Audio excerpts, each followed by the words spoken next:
कभी सोचा है कि कुछ लोगों के पास बहुत पैसा होता है और कुछ लोग स्ट्रगल करते रहते हैं? ये फर्क क्यों होता है? क्या ये सिर्फ किस्मत की बात है या इसके पीछे कुछ और कारण है? रिच डैड पुअर डैड किताब में रॉबर्ट कियोसाकी ने इस सवाल का जवाब ढूंढने की कोशिश की है। रॉबर्ट कियोसाकी ने अपने 2 फादर फिगर्स के साथ बड़े होने की कहानी शेयर की है। एक उनके अपने पापा, जिन्हें वो पुअर डैड कहते हैं, और दूसरे उनके दोस्त के पापा, जिन्हें वो रिच डैड कहते हैं। उनके अपने पापा पुअर डैड और उनके दोस्त के पापा रिच डैड। दोनों डैड्स ने रॉबर्ट को अलग अलग तरीके से सिखाया। दोनों डैड्स खूब मेहनत करते थे, लेकिन पैसों के बारे में उनके विचार बहुत अलग थे। पुअर डैड का मानना था कि मेहनत और अच्छी नौकरी से ही सफलता मिलती है।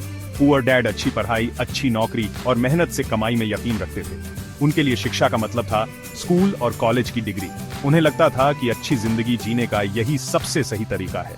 वो मानते थे कि एक स्थिर नौकरी और नियमित आय ही जीवन की सुरक्षा है। दूसरी तरफ रिच डैड का मानना था कि फाइनेंशियल एजुकेशन नॉर्मल पढ़ाई से ज्यादा जरूरी है। उनके लिए असली शिक्षा का मतलब था पैसे का सही इस्तेमाल और निवेश। उन्होंने रॉबर्ट को सिखाया कि अमीर लोग पैसों के लिए काम नहीं करते, वो पैसों से काम करवाते हैं। रिच डैड ने रॉबर्ट को बताया कि कैसे निवेश और बिजनेस से पैसे बनाए जा सकते हैं, वो पैसों से काम करवाते हैं। रिच डैड ने रॉबर्ट को सिखाया कि पैसे को सही जगह निवेश करना कितना महत्वपूर्ण है। इन अलग अलग विचारों ने रॉबर्ट की पैसों और कामयाबी की समझ को बनाया। उन्होंने सीखा कि पैसे की समझ और उसका सही इस्तेमाल ही असली संपत्ति है।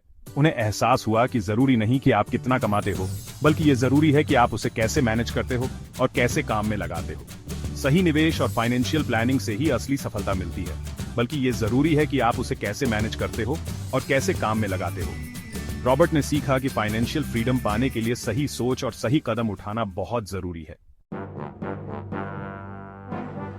रिच डैड ने रॉबर्ट को सिखाया कि अमीरी का राज है अपने पैसों से काम करवाना। इसका मतलब है कि आपको अपने पैसे को एक ऐसे संसाधन के रूप में देखना चाहिए जो आपके लिए काम कर सकता है, न कि केवल एक साधन के रूप में जिसे आप खर्च करते हैं। पैसों को छोटे छोटे मजदूर समझो। ये मजदूर आपके लिए दिन रात काम कर सकते हैं, अगर आप उन्हें सही दिशा में लगाएं। आप हमेशा पैसों के लिए काम करने की बजाय अपने पैसों से काम करवा सकते हो, वो भी जब आप सो रहे हों। ये विचार आपको वित्तीय स्वतंत्रता की ओर ले जा सकता है, जहां आपका पैसा आपके लिए लगातार काम करता रहता है। ये अजीब लग सकता है, लेकिन ये सब आपके सोचने के तरीके पर निर्भर करता है। अगर आप अपने पैसे को एक उपकरण के रूप में देखते हैं, तो आप उसे सही तरीके से उपयोग कर सकते हैं। पुअर डैड पैसों के लिए काम करने, तनख्वाह पाने और फिर उसे खर्च करने में यकीन रखते थे। वे हमेशा एक चक्र में फंसे रहते थे, जहां वे जितना कमाते थे उतना ही खर्च कर देते थे। रिच डैड पैसों को ऐसी चीजें खरीदने में लगाने में यकीन रखते थे जिनसे और पैसा आए। वे संपत्तियों में निवेश करते थे जो समय के साथ उनकी संपत्ति को बढ़ाती थी। इसका मतलब ये नहीं कि आपको काम नहीं करना चाहिए। मेहनत करना जरूरी है, लेकिन उससे भी ज्यादा जरूरी है कि आप अपने पैसे को भी मेहनत करने दें। इसका मतलब है कि आपको स्मार्टली काम करना चाहिए और ऐसे तरीके ढूंढने चाहिए जिनसे आपका पैसा बढ़े, न कि बैंक में पड़ा रहे। आपको अपने पैसे को निवेश करना चाहिए ताकि वह आपके लिए और अधिक पैसा कमा सके। इसे बीज बोने जैसा समझो। जब आप बीज बोते हो तो आप उसे बढ़ने के लिए समय और ध्यान देते हो।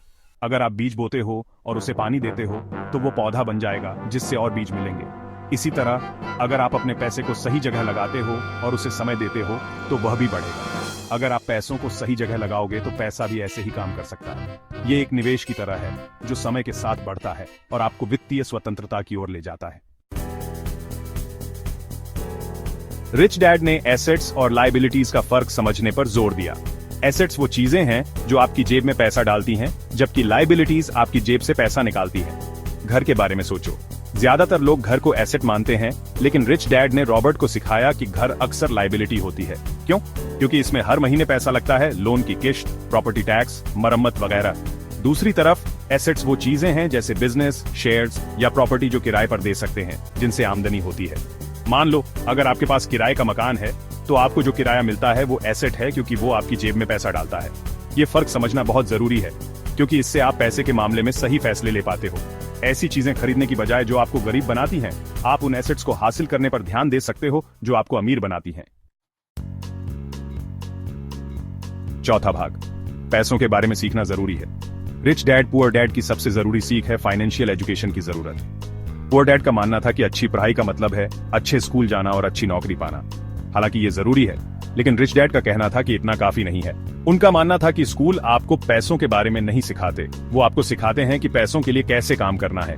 इसलिए जरूरी है कि आप अपनी फाइनेंशियल एजुकेशन खुद संभालें, बुक एंड पढ़ें, सेमिनार अटेंड करें और उन लोगों से बात करें जो पैसों के मामले में कामयाब हैं। जितना ज्यादा आप पैसों के बारे में सीखोगे, उतना ही बेहतर आप अपने पैसों के बारे में सही फैसले ले पाओगे।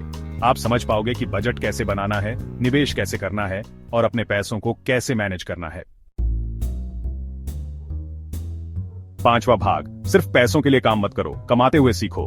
रिच डैड ने रॉबर्ट को नौकरी करने से नहीं रोका, बल्कि उन्होंने उसे ऐसी नौकरियां ढूंढने के लिए प्रोत्साहित किया जिससे वो जरूरी स्किल्स सीख सके। उन्होंने कहा, पैसों के लिए काम मत करो, सीखने के लिए काम करो। इसका क्या मतलब है? इसका मतलब है ऐसी नौकरियां ढूंढना जो आपको सेल्स, मार्केटिंग या बिजनेस मैनेजमेंट जैसे क्षेत्रों में अनुभव दे।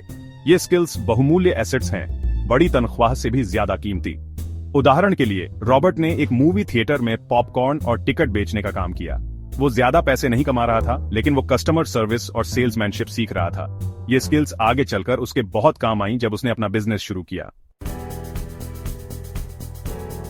6ठा भाग, अपने फाइनेंशियल फ्यूचर को अपने कंट्रोल में लो। रिच डैड पुअर डैड सिर्फ पैसों के बारे में किताब नहीं है, ये अपनी जिंदगी पर कंट्रोल करने के बारे में किताब है। ये किताब आपको सिखाती है कि कैसे आप अपने पैसे को सही तरीके से मैनेज कर सकते हैं और कैसे आप अपने फाइनेंशियल गोल्स को हासिल कर सकते हैं। ये आपको सिखाती है कि आपको दूसरों के सपनों के लिए काम करते हुए रैट रेस में फंसे रहने की जरूरत नहीं है। आप अपने खुद के सपनों को पूरा कर सकते हैं और फाइनेंशियल फ्रीडम पा सकते हैं। ये किताब आपको बताती है कि कैसे आप अपने पैसों को सही जगह पर निवेश करके अपने लिए एक बेहतर भविष्य बना सकते हैं। कुछ जरूरी सिद्धांतों पर चलकर आप फाइनेंशियल आजादी का अपना रास्ता खुद बना सकते हो, जैसे कि अपने खर्चों को कंट्रोल में रखना, सही जगह पर निवेश करना और अपने पैसों को सही तरीके से मैनेज करना। पैसों के बारे में अपनी सोच बदलो। अपनी सोच को बदलकर आप अपने फाइनेंशियल फ्यूचर को बदल सकते हैं। ये बहुत जरूरी है कि आप पैसों को एक टूल की तरह देखें जो आपको आपके गोल्स तक पहुंचने में मदद कर सकता है। यकीन करो कि आप अमीर बन सकते हो और पैसा आपके लिए काम करता है, आप पैसे के लिए नहीं। ये सोच आपको अपने फाइनेंशियल गोल्स को हासिल करने में मदद करेगी और आपको एक बेहतर भविष्य की ओर ले जाएगी। लायबिलिटीज में नहीं, एसेट्स में निवेश करो। एसेट्स वो चीजें हैं जो आपके लिए पैसा बनाती हैं, जबकि लायबिलिटीज वो चीजें हैं जो आपके पैसे को खर्च करती हैं। इसलिए हमेशा एसेट्स में निवेश करने की कोशिश करें। ऐसी चीजें हासिल करने पर ध्यान दो जो आपकी जेब में पैसा डालें, जैसे बिजनेस, शेयर्स या किराए की प्रॉपर्टी। ये चीजें आपको एक स्थिर और सुरक्षित फाइनेंशियल फ्यूचर बनाने में मदद करेंगी। पैसों के बारे में लगातार सीखते रहो। फाइनेंशियल नॉलेज बहुत जरूरी है और इसे हासिल करने के लिए आपको लगातार सीखते रहना चाहिए। बुक एंड पढ़ो, सेमिनार अटेंड करो और ऐसे मेंटोर्स ढूंढो जो आपको फाइनेंस के बारे में सिखा सकें। ये मेंटोर्स आपको सही दिशा में गाइड कर सकते हैं और आपको फाइनेंशियल फ्रीडम पाने में मदद कर सकते हैं। ये कदम उठाकर आप अपने फाइनेंशियल फ्यूचर के लिए एक मजबूत नींव रख सकते हो। एक मजबूत नींव आपको एक स्थिर और सुरक्षित फाइनेंशियल फ्यूचर बनाने में मदद करेगी, जिससे आप अपने सपनों को पूरा कर सकते हैं और एक बेहतर जीवन जी सकते हैं। 7वां भाग, आप फाइनेंशियल आजादी पा सकते हो। रिच डैड पुअर डैड एक जबरदस्त याद दिलाता है कि फाइनेंशियल आजादी हर उस इंसान के लिए मुमकिन है जो सीखने और कुछ करने को तैयार है। ये अमीर घराने में पैदा होने या लॉटरी जीतने के बारे में नहीं है। ये सही चुनाव करने और ऐसी जिंदगी बनाने के बारे में है जहां पैसा आपके लिए काम करे, आपके खिलाफ नहीं। याद रखें, आपकी किस्मत आपके हाथ में है। रिच डैड पुअर डैड की सीख को अपनाकर आप पैसों के लिए काम करने के चक्रव्यूह से बाहर निकल सकते हो और फाइनेंशियल सुरक्षा और अबंडेंस से भरा फ्यूचर बना सकते हो। तो आज ही पहला कदम उठाओ। पैसों के बारे में सीखना शुरू करो, दौलत के बारे में अपनी सोच को चुनौती दो और फाइनेंशियल आजादी का अपना रास्ता खुद बनाना शुरू करो। आप कर सकते हो।